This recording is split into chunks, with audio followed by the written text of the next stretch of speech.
Good morning, কেমন আছেন সবাই? আশা করছি সবাই খুব ভালো আছেন। আমরাও ভালো আছি, তবে হ্যাঁ, মন মেজাজ সত্যিই ভালো নেই। লাস্ট দুদিন ধরে এতটাই মন খারাপ যে আমরা চাও খাইনি সকাল বিকেল একবেলাও। তো একটা দুধের প্যাকেট রাখা ছিল, দুধটা নষ্ট হয়ে যাবে ভেবে আজকেই সকালে দুধটাকে ফুটিয়ে রাখলাম আর ওই দুধটা দিয়ে একটু চা করে নিলাম। বিকেলেও একবার চা করে নেব, তাহলেই দুধটা শেষ হয়ে যাবে। আজকে তোমাদের সাথে 15 অগস্টের যে ভ্লগটা ওটা শেয়ার করছি। সত্যি বলছি, একদম কোনো কিছুই করতে ইচ্ছে করছে না। আজকে স্বাধীনতার দিন, নিচে কত সুন্দর করে ফ্ল্যাগ হোয়েস্টিংয়ের ব্যবস্থা করা হয়েছে দেখো। ওপর থেকে তোমাদেরকে সেটা দেখাচ্ছি, তবে এটা দেখতে একটু নিচে যেতে ইচ্ছে করলো না। কেন জানো? খালি মাথায় একটা জিনিসই ঘুরছে, আমরা মেয়েরা কি সত্যিই স্বাধীনতা পেয়েছি? সত্যি কি আমরা বাইরে যখন তখন বেরোতে পারবো? হয়তো উত্তরটা তোমরাও একই দেবে, না, আমরা এখনো স্বাধীন হইনি। আর যারা বলে আমরা স্বাধীন, তাদেরকে একটাই প্রশ্ন করব যে যদি আমরা স্বাধীনই হই, তাহলে নিজের কর্মক্ষেত্রে কেন স্বাধীনভাবে কাজ করতে পারবো না? কেন আমাদের ছোট ছোট বোন দিদিদেরকে এভাবে অকালে চলে যেতে হবে? কেন? এই উত্তর কি কারোর কাছে আছে? সত্যি বলছি, ঘরের কাজ করতে হবে, তাই জন্য করছি। ঘরের কাজগুলো না করলেই নয়, কিন্তু মন এতটাই খারাপ হয়ে গেছে যে নিজের কোনো কাজ করতে ইচ্ছে করছে না, কিছুতে মন বসছে না। যেদিন থেকে আরজি করের এই ঘটনাটা কানে এসেছে, সেদিন থেকে একটাই কথা মনে চলছে যে আজকে অন্য কেউ একজন হচ্ছে, কাল তো আমিও ভিকটিম হতে পারি। কেন মানুষের এরকম মানসিকতা? মানুষ হয়ে যদি মান আর হুঁশটাই না থাকে, তাহলে কিসের মানুষ? সত্যি আমি তাদেরকে মানুষের মধ্যে গণ্যই করি না। মানুষ হতে গেলে শুধুমাত্র দুটো হাত আর দুটো পা থাকলেই হয় না, মানুষের মতো দেখতে হলেই কিন্তু মানুষ হয় না। মানুষ হতে গেলে বিবেক থাকতে হয়, মনুষ্যত্ব থাকতে হয়, যেটা এখনকার মানুষের মধ্যে সত্যিই মনে হচ্ছে নেই, একদম আস্তে আস্তে শেষ হয়ে যাচ্ছে। সবথেকে বড় ভয় কী হচ্ছে জানো? আমি নিজে একটা মেয়ে হয়েও আমার সবথেকে বড় ভয় হচ্ছে আমার নিজের সন্তানকে নিয়ে। হয়তো ও মেয়ে নয়, তোমরা বলবে আমি কেন ছেলের মা হয়ে এত চিন্তা করছি। ভেবে দেখো একটু বিষয়টা।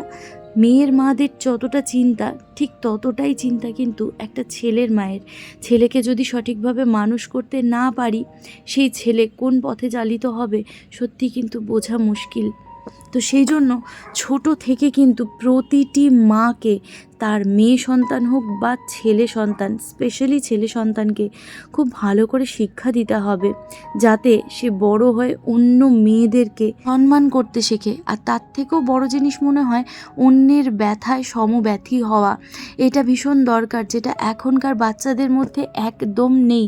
তারা কিন্তু অন্যের কষ্ট দেখলে হাসে। তাই অন্যের কষ্টতে যে হাসতে নেই, অন্যের কষ্টতে সবসময় কষ্ট পেতে হয়, এইটা যদি ছোট থেকে বাচ্চাকে শেখানো হয়, আমার মনে হয় সে কাউকে কষ্ট দেওয়ার আগে একবার নয় 100 বার 1000 বার ভাববে। তাই নিজেদের বাচ্চাকে যদি আমরা সঠিক শিক্ষা দিতে পারি ছোট থেকে, তাহলে সেই বাচ্চা কিন্তু সৎ পথেই চালিত হবে।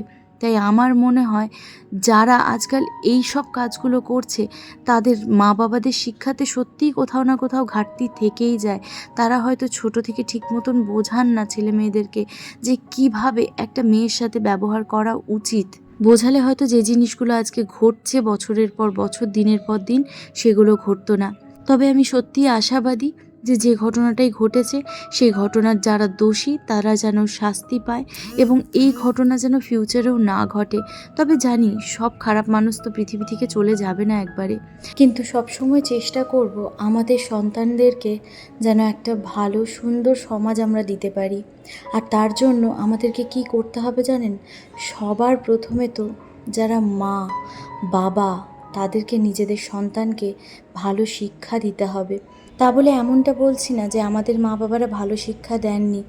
আমাদের মা বাবারা কিন্তু এটা কখনো বলেননি যে ছেলে মেয়ে এক। তাই এখনকার আমরা যারা মা বাবা, তাদেরকে কিন্তু তাদের ছেলে মেয়েদেরকে এই শিক্ষাটা দিতে হবে যে ছেলে মেয়ে সবাই এক। যেমন একটা ছেলে সম্মান ডিজার্ভ করে, তেমনি কিন্তু একটা মেয়ে সব সময় ইকুয়াল সম্মান ডিজার্ভ করে। আশা করছি এইটুকু কাজ আমরা নিশ্চয়ই করতে পারবো। আর এইটুকু কাজই যদি আমরা করতে পারি না, এই কাজটুকুই কিন্তু ওদের ভবিষ্যৎ গড়তে সাহায্য করবে, ওদেরকে খারাপ পথে চালনা করার থেকে রক্ষা করবে। যাই হোক, অনেক কিছু জ্ঞান দিলাম, কারণ ভেতরে অনেক কিছু না ভরে আছে, সেগুলো মনে হচ্ছে যে কার সামনে বার করব। আপনারা তো আমার ফ্যামিলি, আমার বন্ধু, তাই আপনাদের সাথে শেয়ার করতে না খুব ভালো লাগছে, মনটা হালকা লাগছে। তো ওদিকে রান্না করে নিয়েছি আপনাদের সাথে গল্প করতে করতে। রান্না বলতে আজকে একটুখানি পোলাও করলাম, কারণ মনটা যেহেতু ভালো নেই, মনে হচ্ছে যে কিভাবে মনটা ভালো হবে, তাই আজকে একটু ভালো করে রান্না করলাম। আর ছেলেটা দেখুন না কেমন অটাইমে ঘুমিয়ে পড়লো। দুদিন থেকে ওর শরীরটা একদম ভালো যাচ্ছে না, তাই ভেবেছি আগামীকাল একটু ডক্টরের কাছে নিয়ে যাব। আজকে এখন 12:30 বাজে আর এখনও ঘুমিয়ে পড়লো। এইটা ওর দুপুরবেলায় ভাত খাওয়ার টাইম, স্নানও করেনি ছেলেটা। তো ও যতক্ষণ ঘুমাচ্ছিল সব জামা কাপড়গুলো তুলে গুছিয়ে নিলাম, আর গোছাতে গোছাতেই মা ফোন করেছিল, মায়ের সাথে কথা বলে নিলাম। এখন এতটাই ব্যস্ত থাকি যে মায়ের সাথে আর আলাদা করে ফোন করে কথা বলা হয় না। কোনো একটা কাজ করতে করতে এক হাতে ফোন ধরে কথা বলে নিই। এদিকে চলে এসেছে একটু পনির বানাবো। পনিরটার জন্য পোস্ত, একটুখানি আদা আর কিছু কাজু আমি বেটে নিয়েছি। আর তেলের মধ্যে প্রথমে তো পনিরগুলো একটু নুন দিয়ে ভেজে নিয়েছিলাম, আর তার মধ্যে ওই পেস্টটা দিয়ে একটুখানি কষে নেওয়ার পর তারপরে 2 চামচ মাখানা ড্রাই রোস্ট করা যে পাউডারটা আমার রাখা থাকে ওটা দিয়ে দিয়েছি। এবার ওই মিক্সার গ্রাইন্ডার জারের যে ধোয়া জলটা ওটাও দিয়ে দিয়েছি। একটু ভালো করে ফুটে গেলেই পনিরগুলো দিয়ে দেবো। এই পনিরের রেসিপিটা ভীষণ ইজি, আর করতে বোধহয় 5 থেকে 7 মিনিট সময় লাগে। তো খুব তাড়াহুড়োর মধ্যে কিন্তু এটা করে নিতে পারেন। এদিকে খাওয়া দাওয়া সেরে নিয়ে রিহান ঘুম থেকে উঠলো, আর ভাত খেলো না কিছুতেই। ওর যে এত শরীরটা খারাপ যাচ্ছে কেউ বলবে। ও বাইরে বেরোলে ভীষণ অ্যাক্টিভ হয়ে যায়, মানে ও ঘুরতে ভীষণ ভালোবাসে। আর যখনই দেখে আমরা বাড়ির দিকে ফিরছি তখন বলবে কিছুতেই বাড়ি যাব না। ও যেহেতু একদমই ভাত খেলো না, এক গ্রাসও না, তো সেই জন্যই ওকে একটু বাইরে নিয়ে এলাম যে বাইরে কিছু খাইয়ে দেবো। দুপুরে যেহেতু কিচ্ছু খাইনি, ওই জন্য ওকে নিয়ে এলাম একটুখানি ঘোরাতে। আর মেন মোটোটা হচ্ছে ওকে একটু কিছু খাওয়ানো। তো ওয়া মোমোটা খেতে ভীষণ ভালোবাসে, ওই জন্য ওকে মোমো খাওয়াবো একটু, তারপর নিয়ে যাবো এখান থেকে। আজকে ফার্স্ট টাইম এটা পরলাম। এটা অ্যাকচুয়ালি নাইট স্যুট, বাট এত সুন্দর যেটা বাইরেও পরা যায়। তো চলো বসি আমি এবার এখানে। চলো চলো চলো চলো। Good good good good good going. টাকা গুড জব। একটু আসতে গুড জব। দেখেছেন ছেলেটা কত গাড়ি ভালোবাসে। গাড়ি একটা ওর হাতে থাকবেই যখনই ও বাইরে বেরোয়। তো ওয়াও মোমোটা যেহেতু খেতে খুব ভালোবাসে, যদিও ময়দাটা ওকে দিই না, ভেতরে চিকেনটা দিয়ে দিই, তো ওইটাই দুটো খেলো। ওর খাওয়ারও একদম ইচ্ছে নেই, কেন বুঝতে পারছি না। তো ওখান থেকে তারপরে ওকে নিয়ে গেলাম একটুখানি প্লে এরিয়াতে। ওই প্লে জোনটাতে না ও খেলতে ভীষণ ভালোবাসে। তো এখানে আধ ঘন্টায় 300 টাকা নেয়, আর 1 ঘন্টায় 400 টাকা। তো আধ ঘন্টার জন্য ওকে একটুখানি খেলাবো।